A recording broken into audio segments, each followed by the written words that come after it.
Well, hey YouTube, it's John again. Had an interesting comment on a previous video. Excuse me, let me clear my throat there. What video was that? That was the I don't remember, the fuel video. Yeah, somebody said, well, why don't you talk about oil changes next? And I said, all right, so here I am, talking about oil. It is nice corner there. We are winding down the riding season in some parts of the country. It's, 95 or 96 degrees here. Here in Missouri, we typically have kind of a very, very hot end of summer and early fall, and then it starts to cool down real quick. See, the Harley dealer there has got their bikes out, probably trying to get a last handful of sales before the season gets too late. It is September 1st today, so it is September. Late upper 90s in September is pretty common at the beginning of September. By the end of September, though, it'll start cooling down, and it'll start to getting to where it's not as comfortable to ride at night. And by mid to late October, I'm not going to be riding every day, and it's going to start really getting cold. A lot of people do ride when it's very, very cold. I have the gear to do it, but I've kind of not done it as much lately. I should probably slow down a lot. As far as why,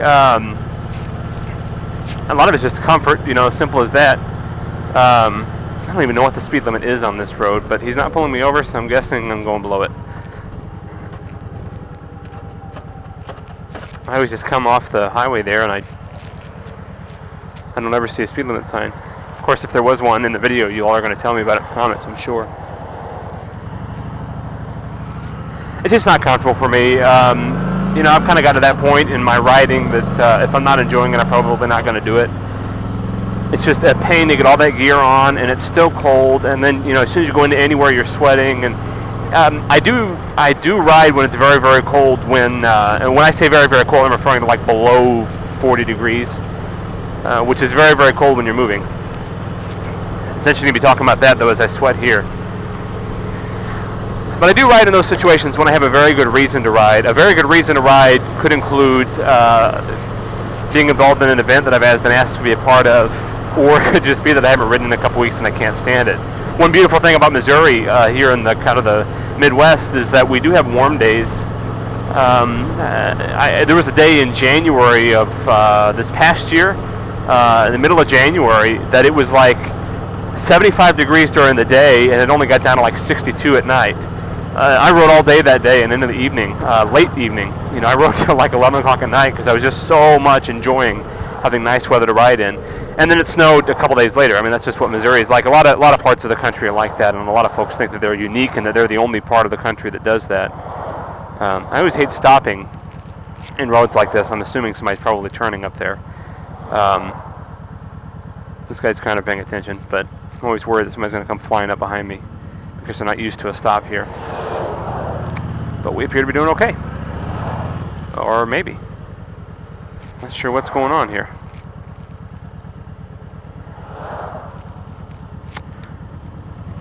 Now, one thing that would probably really help me is heated gear, because with heated gear, the issue of cold creeping in as you ride kind of goes away, because the heat kind of replaces that cold. Or, I guess if I was going to be more accurate with the physics, that would be the, heat filling in for the lack of heat, the heat leaving as I ride. But one of the things that comes with winding down is, for a lot of riders, the last oil change of the season. Now, not all riders do this, but a lot of riders I know. Why did we stop? Was it just that van just stopping? Anyway, a lot of riders I know will change their oil at the end of the season, like the last thing they do before they put their bike away in the winter. And of course, I know some of you are in parts of the world where the riding season's all year round, and I am a little bit envious, although I laugh because some of them, in South Florida, Southern Texas, that kind of thing, they talk about it, but then, when you talk to them, well, they're not riding in June, July, and August because it's too hot. So I'm not sure what the difference is between not riding in June, July, and August or not riding in November, December, and January. But anyway, so a lot of riders do that. They'll do the last oil change before the season ends. So with that in mind, I thought I'd talk about oil real quick and try to dispel a couple of myths and talk about what it means and what it requires. What am I trying to say here? We'll talk about what you need when it comes to oil in your bikes. Oil is a controversial subject. I have to admit, I've never quite understood why those sort of controversies are so controversial. why folks are so concerned with everybody else's oil changes. But for whatever reason they are, and that's something that gets people really riled up. So I'll try to present this from a very fast, very quick, level-headed point of view. I'm not going to really dive into this really deep. I'm just going to really throw it out there real quick. So why do we need oil on our bikes? Well, that's pretty obvious to most folks. We need to lubricate these metal parts that are moving, some moving very, very fast. Why do we need to change the oil is the simplest reason is that it breaks down over time. In addition to breaking down over time, it also gets loaded up with combustion byproducts and other nasty stuff that contributes to the wear of our engine. Ultimately, oil is all about reducing engine wear. As you know, the primary component of your engine that's crucial to making the power is the piston that's going up and down in your engine, and it's got a cylinder wall around it and a ring that keeps compression and the expanding gases of combustion in and keeps the oil below it. It's actually a series of a couple of rings. You'll have an oil scraper. There's a lot going on there, essentially. And so when we talk about oil, that's what we're talking about. We're talking about the product that prevents those things from wearing down too quickly. With very poor quality oil, without changing oil, those components will wear quickly. The engine will lose compression, which means it'll lose power, and it could potentially have more serious things go wrong with it, such as a broken timing chain, a hole in the piston, all kinds of crazy things, snapped rods, seized engine even. I mean, in really serious cases, you could have an engine that just seizes, and catastrophic failure. But generally, when we're talking about changing oil, we're not avoiding catastrophic failure. You could change the oil every 25,000 miles and not have catastrophic failure, but you will significantly increase the wear of the engine, so power is going to be reduced, and eventually the engine will fail much, much sooner than if you were changing the oil correctly. So the next question we asked from what do we use oil for is what kind of oil should I use? And that's where the big debate comes in. Synthetic versus conventional, what weight of oil, how often should you change it, and that kind of thing. Now my advice that I would give new riders and experienced riders is to start with the manual.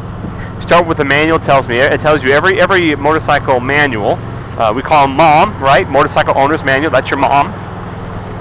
Every motorcycle owner's manual is going to have a chart in it that expresses the kind of oil you should use in what kind of climate. Now, one thing to mention is that when it's talking about kind of climate, it's not talking about it kind of gets there sometimes. Now, when it comes to antifreeze, that's true. If it ever gets 10 below zero, excuse me, then you need antifreeze that can handle 10 below zero. Because the day it gets 10 below zero with your antifreeze that can't handle that is the day that your block is going to crack because the antifreeze is going to freeze. That doesn't apply, obviously, to air-cooled bikes. But when it comes to engine oil, if one day 3 years ago it got to 105 degrees and you didn't even ride that day, it's probably not necessary for you to run 20W50 if your manual says that that's good for that range. And what's furthermore is that most of the time, the 10W40, in the case of my bike, for example, still works in those environments. And you'll notice that the 20W50 in that chart is not rated for temperatures below that. So there's a confusion there that because it sometimes gets super hot, they should run heavier weight oil. Sometimes you're actually better off just running whatever the manual suggests as far as engine oil weight. But ultimately, you want to run what works for you. Some people report that with 20W50 or heavier weight oils in their bike, they end up with cooler operating and smoother operating, better shifting, that kind of thing. So if it works for you, it works for you. But I'm a proponent of running what the manual suggests as far as engine weight and not divvying from that. It's important to know what those numbers mean. The first number is the weight when the engine is cold. Now, oil flow is tested at 100 degrees Fahrenheit. So in the case of 10W40, it's 40 weight at 100 degrees Fahrenheit. At about 32 degrees Fahrenheit, it's 10 weight. So it's a little bit thinner when it's cold, and that helps it, especially on a bike like this with overhead cams. It helps the oil get up where it needs to go to lubricate all of the components effectively. And then when it warms up to operating temperature, it will thicken up to provide the best protection. 20W50 likewise is twice as thick at 32 degrees than 10W40, but it's only a little bit thicker, 20% or so thicker at 100 degrees temperature. And of course, your oil temperature actually is much higher than that when the engine is running. So that's where those numbers come from. For a lot of riders, the winter weight is less important if you don't ride when it's that cold. Because unlike antifreeze, it doesn't need to protect the bike in storage. It does, but the weight doesn't, okay? So the oil does protect the bike in storage by clinging to components like the cylinder walls and things like that to prevent corrosion. But you don't need thin oil just to store the bike. So if you don't ride in warmer climates, that lower number isn't as important. Ride in colder climates. If you do ride in colder climates, that's the reason we use multi-weight oil, is so that the oil can circulate through the engine. So the next thing we talk about, I mean, that's my perspective, but whatever works for you, works for you. The next thing we talk about is conventional versus synthetic. Now, there's a lot of myths about this. One myth I want to dispel really, really fast here is that conventional and synthetic don't mix. You have to drain synthetic all the way out or conventional all the way out before you run synthetic. Or that mixing the two causes problems. Or that a bike that's been running conventional can't have synthetic and vice versa. Bull, bull, bull, bull, bull. It doesn't work like that. It does work on certain fluids. For example, brake fluid. You cannot mix synthetic DOT5 brake fluid with DOT4 or 3 brake fluid. They will not mix, they will corrode parts. Synthetic and conventional engine oil, that is not the case. Both synthetic and conventional oil are oil pumped out of the ground. It's not synthetically made in a lab, that's just marketing. They're both oil pumped out of the ground. Synthetic oil has more industrial processes that it has to go through. That's why it's more expensive, because it takes longer to produce. What happens when the synthetic oil goes through those additional production processes is the molecular structure of the oil becomes extremely uniform. That means that the oil fits where conventional oil doesn't always fit, and that means that it's smoother and and it provides better lubrication. Now, it's not slicker necessarily than conventional because the oil weight is the same. 40 weight is 40 weight, whether it's conventional or synthetic. I once heard a guy say that he ran conventional oil in the winter because he wanted thicker oil. Well, 40 weight's 40 weight. It doesn't matter if it's conventional or synthetic. So the weight is the same, but synthetic oil is more uniform in structure, therefore it offers better protection. Now, what does happen is if you have a worn-out bike with worn-out seals or worn-out piston rings, synthetic oil, because it's smaller and more uniform in molecular structure, will weep past those points better than conventional will. So synthetic oil will burn or leak in those engines. But in a well-cared-for engine or a low-mileage engine, that's not going to be the case. Which is why you have those myths that create. People put synthetic oil, then suddenly they see a leak or they're burning oil and they think, oh my gosh, synthetic oil caused my bike to leak. It didn't. The damage was already there, but conventional oil's larger molecules just couldn't get past those tiny leaks, or at least couldn't as well. In those cases, it's probably better to use conventional oil to prevent the leaking and burning. Excuse me with this cough. However, synthetic oil generally offers better protection. I want to add one thing though. Most motorcyclists do not ride enough to know the difference. What I mean by that is these modern bikes are just so well built to such tight tolerances that it just doesn't follow that okay, third brake light's not working. It just doesn't follow that you need to run synthetic in order for your bike to last. I actually know of guys owning Kawasaki Vulcans, just because I'm around those circles a lot, with in excess of 200,000 miles with nothing but conventional motor oil conventional motorcycle oil changed every 3,000 miles. So, I mean, it's effective at protection. I run synthetic in my bike. The reason I run it isn't because I think the bike will last that much longer with synthetic. It will, in theory, but I probably won't own it enough, and I probably won't put enough miles on it to ever notice the difference. If this engine is known to last 150 or 200,000 miles on conventional, it's going to take me a long time to get that kind of mileage on here. So I probably won't notice it. However, the bike does run cooler and shifts smoother with synthetic oil, so that's what I run. I much prefer the way it performs with synthetic oil, so it's worth the extra money to me to have the better performance. And one kind of misconception is that with synthetic you can run extended drain intervals, and that's true of some brands of oil. However, not all brands of synthetic oil are rated for extended drain intervals. Some brands of synthetic oil you need to change the oil at the same interval. I would start again with the manual. The manual will suggest an oil change interval. You can stick with that. The best thing to do would be to go to a company like Blackstone and submit the oil for a used oil analysis after, say, 3,000 or 5,000 miles. So get an idea for how much your bike actually uses in terms of combustion byproducts and shearing and wearing the oil. I don't like to go as far as the manual says. My manual says 7,500 miles. That seems too far for me. I change my oil much sooner than that. And I run synthetic. I prefer AMSOIL. That's just what I like. I'm not a brand snob. I don't really think that using one particular brand or the other is a huge improvement. I just have a guy I can get AMSOIL from pretty inexpensively, and I like that I can have it shipped to my door, and it just works. And I run it in everything. I buy it in bulk because I run it in everything. I run it in both cars, both bikes, and the lawnmowers, so I'm good to go there. Now, the very last thing I wanted to talk about, what I wanted to close with, is motorcycle-specific versus car oil. Now, a lot of people say that as long as it's not energy-conserving, it's okay. Now, the issue here specifically is the wet clutch. Now, this doesn't apply to certain models of motorcycles. but a lot of motorcycles, especially most metric cruisers, have a wet clutch. That means the clutch is bathed in engine oil, and that the clutch, since the clutch is bathed in engine oil like that, it can slip if certain friction modifying additives get in there, which is the energy conserving label. The thing is, 40 weight and above are not allowed to have the energy conserving label, no matter what their additive package is. So if your bike calls for 10W40 and you're running 10W40, then it is not going to be energy conserving no matter what the oil is, so it won't have that label. But it might still have molybdenum and other additives that can cause clutch slippage. And that's a bad thing. That's a very bad thing. And it won't happen instantly, but it will happen over time, that your clutch will wear much, much faster. Whenever I hear a guy tell me that after 15 or 20,000 miles it's time for a new clutch and he thinks that's normal and that's the way it's supposed to be, one of two things is happening. Either he's using car oil or he doesn't know how to use his clutch. The clutch should last a lot longer than that.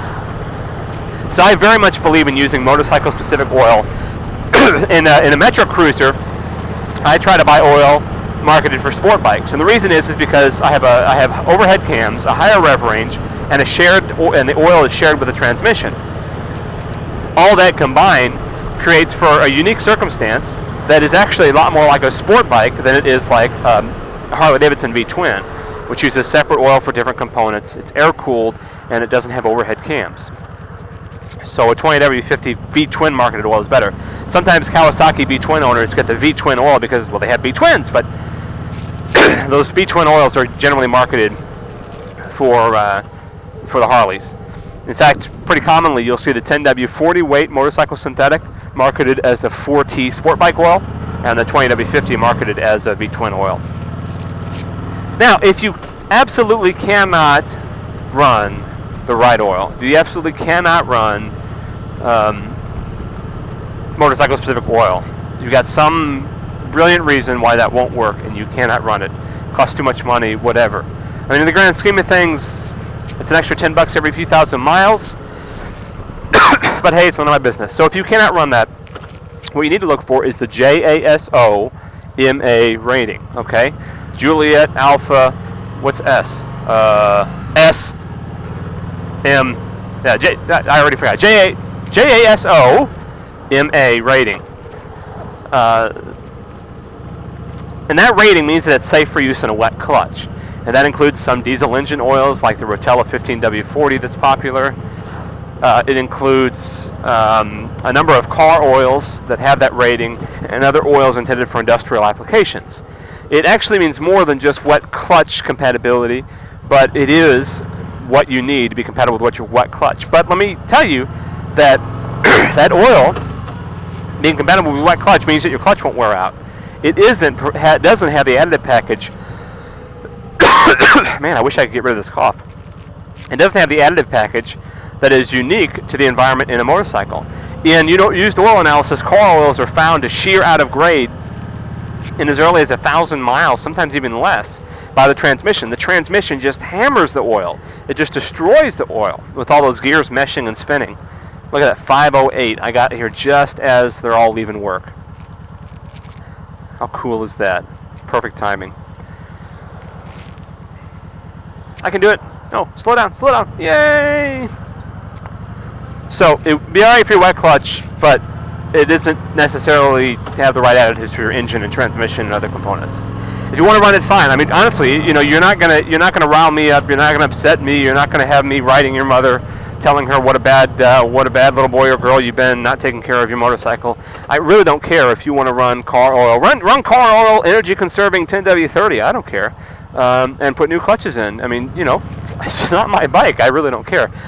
Which is why I don't find the issue controversial, because it doesn't bother me. I have never ever been bothered by somebody else choosing to do something different. It's a fun looking trailer. Choosing to do something different with their bike. But I thought I would pass along to you what I know, so that maybe it can help you make an informed decision. I don't have a problem with someone making a decision different than me. What I do have a problem with is folks making decisions that are uninformed, where they don't have all the information to help them make the best decision. For a lot of folks, it's going to make sense to run something like the very popular Rotella 15W40. It's cheap. You buy it, it's significantly cheaper than what I buy. And they stick that in there. It's rated for the wet clutch, and guys run it all the time without any problems. So, more power to you. That's a great option. The very last point before I head home here I'm going to make is regarding the oil filter.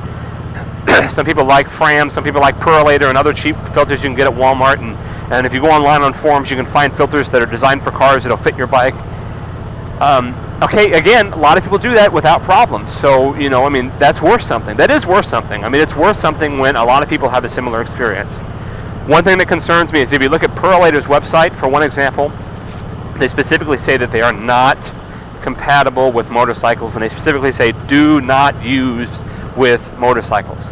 Now, I mean, a lot of people do it without problems, but to me, and this is just me, I really don't like the idea of using something that the manufacturer themselves, I like a product that the manufacturer is going to back. So the manufacturer not only doesn't back it, but specifically says don't use this in your application, I'm not going to use it. I mean, everybody wants me to give them their money, right? So they must have a really good reason to tell me not to give them their money. In my case, I run either OEM or AMSOIL filters just because that's what I have access to. K&N filters have gotten a bad rap. That's the ones with the nut welded on. K&N filters have gotten kind of a bad rap because in a number of used oil analysis they were found to perform poorly compared to other filters. So consider that and do some research on your own there. Look for these oil analysis and consider whether the K&N is a good option and whether that nut is valuable. I don't consider it valuable because one of the problems I see a lot is using a wrench to tighten an oil filter. Totally unnecessary. If you're changing your own oil, you probably are if you've watched the video this far, get up there and hand tighten it. Put a little bit of oil around the rim and just hand tighten it. Give it a good firm hand tightening. That's all you need. And I can always get mine back off by hand with a pretty decent amount of hand force. I mean, a lot of hand force, but I can get it done. Or I have a little, if that doesn't work, I have a little thing that goes on the end of my wrench that's really, really useful, valuable. It's on JP Cycles and Amazon. Basically, it just kind of spreads out. It's on a spring. You spread it out, you clamp it over the filter, and turn it with a wrench. Boom, it's off.